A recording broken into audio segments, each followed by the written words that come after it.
Các bác nhá, hôm nay em giới thiệu các bác bộ đèn nổ start stop dành cho ô tô nhá. Mẫu này thì các bác có thể sử dụng điện 12V. Đấy, và đặc biệt các bác nào xe tải sử dụng điện 12V thì cũng có thể lắp được mẫu này nhá. Đấy, em quay cận cảnh luôn cho các bác. Mẫu này thì đầy đủ những tính năng thông minh như là khi các bác rời xa xe 3m này, tự động khóa lại này. Khi các bác rời xa, lại gần xe 3m thì xe tự động mở nhá. Đấy, có tính năng khóa an toàn trẻ em, và đặc biệt mẫu này thì có thể kết nối qua điện thoại nha các bác nhá. Đấy, cái mẫu đây là cái máy chủ để các bác có thể quét mã để các bác có thể kết nối qua điện thoại của mình nhá. Đấy, đây là dây này, dây bọc rất là to, dây đồng này bọc rất là to và cẩn thận luôn cho các bác nhá. Quay cận cảnh luôn cho các bác. Đây là nút bấm nhá.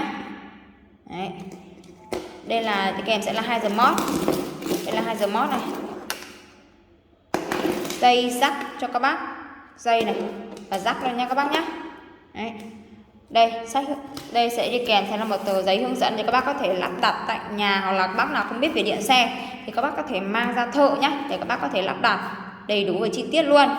Đấy, các bác nào có thể, đây là giấy để các bác có thể tải qua app điện thoại để các bác có thể kết nối qua điện thoại của mình để sử dụng những cái tính năng của cái bộ này trên điện thoại của mình nhá, rất là tiện này.